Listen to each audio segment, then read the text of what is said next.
नमस्कार दोस्तों। तो आज के इस वीडियो में हम आपको पैंट की कटिंग बताएंगे। तो सबसे पहले आप नाप देख लीजिएगा। देखिएगा 33 इंच हमारी लंबाई है। ये 33 इंच लंबाई है, 32.5 इंच कमर है, 37 इंच हिप है, 13 इंच मोहरी, 20 इंच हमारी रान है। तो इसी के मेजरमेंट के हिसाब से हम कटिंग करेंगे दोस्तों। तो शुरू करते हैं वीडियो को हम। तो दोस्तों ये हमारा 1/20 हमारा पैंट का कपड़ा है। तो बहुत ही अच्छी तरीके से शॉर्ट पैंट की कटिंग हम आपको बताएंगे किस प्रकार से करते हैं, जो आजकल चल रही हैं।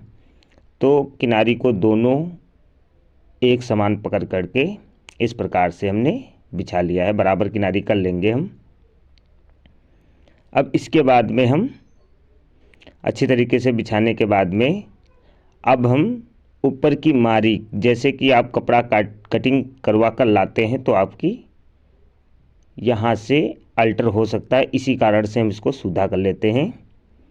अब यहाँ से लंबाई का निशान लगाएंगे हम। 33 इंच लंबाई हमारे पैंट की थी। जब 33 इंच हमारे पैंट की लंबाई है तो आधा इंच ऊपर निकाल करके, बेल्ट के लिए आधा इंच ऊपर निकाल करके 33 इंच पे हम निशान लगा देंगे। 33 इंच हमारी लंबाई है। और मोहरी के दबाव के लिए हम 2.5 इंच ले लेंगे। और अगर सिलाई लगाना है तो 2 इंच, तुरपाई करना है तो 2.5 इंच। तो यहाँ पर लटक के लिए हम 9 इंच या 9.25 इंच ले सकते हैं। फिर घुटना हम आ जाते हैं 18 इंच इस प्रकार से, क्योंकि शॉर्ट पैंट है इसीलिए हमने 18 इंच लगा लिया है। अब ये मार्किंग हम कर देते हैं। फिर हम आपको रान की तरफ ले चलते हैं। इस प्रकार से हमने मार्किंग कर लिया है। ये हम अच्छी तरीके से दिखा देते हैं, क्योंकि मार्किंग ही हमारा जब दिखेगा तभी तो अच्छी तरीके से हमारा कटिंग हो पाएगा। अब इसके बाद में हम यहाँ पर रान, तो रान हमारी 20 इंच थी, तो 20 10 दूना 20, तो यहाँ पर 1 इंची दबाव ले करके 10 हता 10 दूना 20, तो यहाँ पर 11 इंच हम रखेंगे किनारी छोड़ करके। और यहाँ पर 1.5 इंची फलाई के लिए और 11 इंच, 11 का आधा करेंगे 5.5 इंच। तो ये 5.5 इंच हर जगह लेना है, जैसे कि यहाँ पर 5.5। अब कमर हमारी है 32 यानी 32.5 इंच, तो 8 चक्कू 32 यानी 8.25, तो 8.25 से 1 इंची दबाव ले लेंगे। तो यहाँ पर हम 9.25 इंच पे हम लगा लेंगे ये कमर। अब यहाँ पर 5.5, यहाँ पर 5.5, यहाँ पर 5.5। अब इसको मार्किंग कर लेते हैं। अब इस प्रकार से हम बीच की मारी कर लेते हैं। अब इसके बाद में हम आ जाते हैं इधर, फ्लाई के लिए भी मार्किंग कर लिया।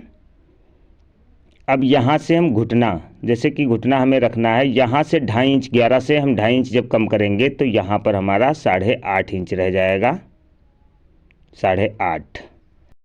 अब हमारी मोहरी है 13 इंच, तो 13 का हम जब आधा करेंगे तो यहाँ पर आएगा 2.25 और यहाँ पर 6.5, 2.25 इधर और 13 का आधा 6.5। तो इस प्रकार से चौथाई हिस्सा में हम कटिंग करते हैं पैंट की।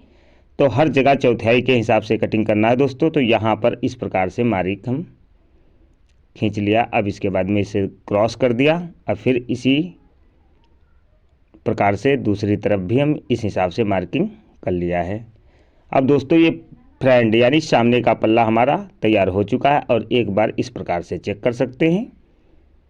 अब इसके बाद में हम आ जाते हैं इसको फ्लाई, यहाँ पर इस हिसाब से राउंडिंग कर देते हैं। और यहाँ पर लमसम हम 1.25 इंच, 1 इंच से कम थोड़ा ले लेते हैं, यानी 1.25 इंच लमसम नीचे डाउन कर देते हैं। और ये क्रॉस हम लेते हैं लमसम 2 इंच और 7 इंच तक। 2 इंच इसकी हमारा गैप रहेगा और 7 इंच इसकी लंबाई रहेगी पॉकेट की। अब इसको हम कट कर देते हैं दोस्तों। इसी प्रकार से हम आपको पैंट की दोस्तों कटिंग और या सिलाई सब कुछ आपको दिखाते हैं। पर आप लोग एक चीज़ भूल जाते हैं, आप लोग लाइक और कमेंट करके नहीं बताते हैं कि हमने आपको कटिंग किस प्रकार से दिखाई है। और दोस्तों आप देख सकते हैं कि कटिंग में भी अंतर होता है। जैसे आप कटिंग कर देते हैं और झोल मारने लगती है, तो पैंट झोल मारने के लिए हम तुमको सिखाते हैं बैक पल्ला से किस प्रकार से कटिंग करेंगे। ये गुटका उठा लिया है, जो आपकी पैंट बिल्कुल सीधी और कहीं भी झोल नहीं लगेगी। तो यहाँ पर जहाँ से हमने मोड़ा मतलब दबाव यानी मोड़ लिया था, वहाँ से हम गुटका लगा लिया है। फलाई यहाँ तक हमारी लगेगी।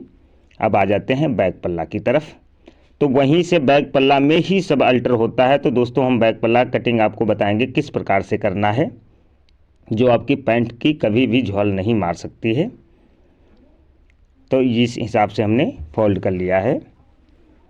अब दोस्तों हमें करना क्या है, इसी पे हम अपना सामना रख लेते हैं और यहाँ पर इस प्रकार से बराबर रखना है।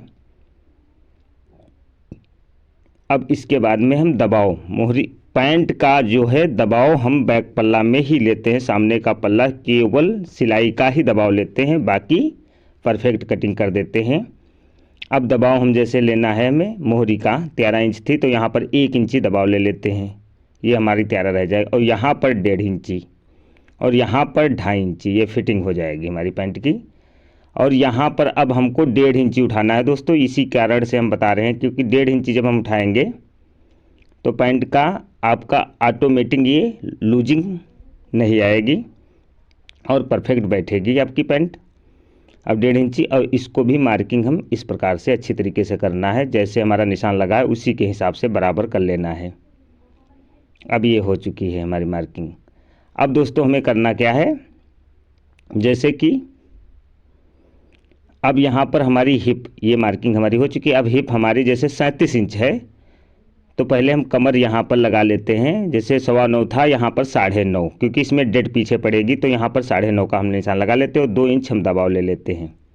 अब इसके बाद में 37 इंच हिप है यानी नचोक 36 और 1.5 इंची लूजिंग ले लेंगे। तो यहाँ पर हम 1.5 इंची लूजिंग लेंगे तो यहाँ पर 11.25 से 2 सूत कम यहाँ पर हिप इस हिसाब से, क्योंकि 4 इंची ही हमारा ज़्यादा होता है। तो इस प्रकार से हमने हिप का निशान लगाया है, क्योंकि कमर से 4 इंच हिप हम ज़्यादा रखेंगे और इस प्रकार से मार्किंग कर लेते हैं। अब हमें करना क्या है, यहाँ पर लमसम 1 इंची इस प्रकार से और आधा इंची इस प्रकार से। आपकी कभी भी पैंट लूजिंग नहीं मारेगी और कभी भी सिकुड़न नहीं आएगी दोस्तों, और अच्छी तरीके से प्रेस लगेगा। इस प्रकार से हम बराबर कर लिया है। अब इसको कटिंग कर लेते हैं, क्योंकि पैंट की बैक पल्ला से ही अल्टर आता है दोस्तों। तो बैक पल्ला को अच्छी तरीके से हिसाब से कटिंग करना है और सामने के पल्ला में केवल हमें यही दबाव और लटक देखना होता है, क्योंकि मेन लटक होता है। दूसरे नंबर पर बैक पल्ला में लूजिंग जैसे मार जाता है, कभी आप देखते हैं कि सामने सिकुड़न आ जाती है दोस्तों। ये हमारी पैंट की कटिंग हो चुकी है। यहाँ पे गुटका उठा लिया है। इसी प्रकार से दोस्तों अगर आपको पैंट की कटिंग 32, 34, 36 जो भी आपको सीखना है हमारे चैनल से आप सीख सकते हैं। यहाँ पर हमने आधा इंच लटक लिया है यहाँ से, क्योंकि आधा इंच से ऊपर हो गया है, क्योंकि 1 इंची मैंने लिया है दोस्तों। इस प्रकार से कटिंग सीख सकते हैं।